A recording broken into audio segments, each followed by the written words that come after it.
চট্টগ্রামের পাইকারি বাজার খাতুনগঞ্জে আবারও বাড়তির দিকে পেঁয়াজ, রসুন আর আদার দাম সবচেয়ে বেশি 40 টাকা পর্যন্ত বেড়েছে আদার দর। পর্যাপ্ত সরবরাহ থাকলেও দাম বাড়ার জন্য বিক্রেতারা দায়ী করছেন আমদানি খরচ বেশি হওয়াকে।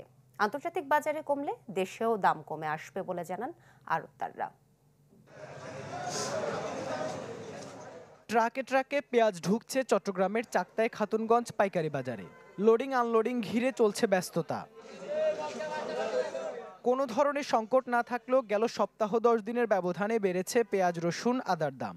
60 থেকে 65 টাকায় বিক্রি হওয়া পেঁয়াজ এখন 70 টাকার উপরে। গেল সপ্তাহেও যেখানে প্রতি কেজি রসুন বিক্রি হয়েছে 110 থেকে 115 টাকায়, এই সপ্তাহে উঠেছে 135 টাকায়। সবচেয়ে বেশি দাম বেড়েছে আদার। 100 থেকে 110 টাকায় বিক্রি হওয়া আদা এখন কিন্তু হচ্ছে 145 থেকে 150 টাকায়।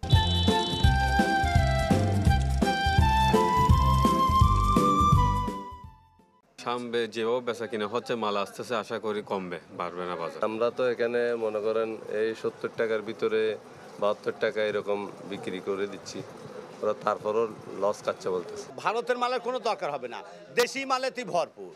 হ্যাঁ, আমার কুষ্টিয়া, পাংশা, রাজবাড়ি, তারপর আপনার পাবনা ভরপুর মাল আছে। ডেলিভারি হচ্ছে না বোর্ড থেকে, কম আসছে এখানে। তো কাস্টমার যদি চাহিদা বেড়ে যায় তখন এখানে দাম বেড়ে যায়।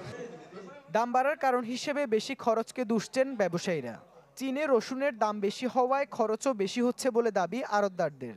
আর আমদানি কম হওয়ায় সরবরাহ কমেছে বলেও দাবি তাদের। আদাটা কম মার্কেটে 2 দিন ঢুকে নেই, সেজন্য 2-5 টাকা বেশি।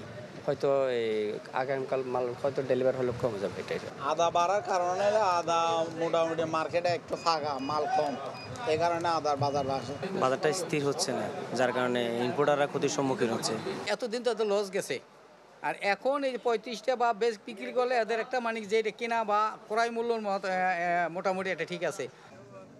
দাম বাড়া কমার মধ্যে থাকলেও পেঁয়াজ আমদানিতে নিষেধাজ্ঞাকে সাধুবাদ জানাচ্ছেন ব্যবসায়ীরা। বলছেন এতে লাভবান হচ্ছে কৃষক, পাশাপাশি কমেছে বিদেশ নির্ভরতাও। বলছেন আমদানি খরচ কমে আসলে কমে যাবে রসুন, আদার দামও। সরকার যে উদ্যোগ নিয়েছে, এলসি না দিচ্ছে তো ভালো হয়েছে মোটামুটি, সেজন্য সরকারকে ধন্যবাদ জানাচ্ছি। কারণ এখন আমাদের এনডিএ যদি এলসি দিত তাহলে আমাদের এটা মার খেয়ে যেত, দেশি মালটা মার খেয়ে যেত। কারণ ওখানে 70 টাকা কৃষকরা ফসে পাইতো না, এখন ফসে পাইলে পর্যাপ্ত কী করবে, শ্বাস করবে। প্রতিদিন খাতুনগঞ্জে গড়ে 500 টন পেঁয়াজ, 150 থেকে 200 টন রসুন এবং 70 থেকে 100 টন আদা বেচা কেনা হয়। ইবেন মীর, চ্যানেল 24, চট্টগ্রাম।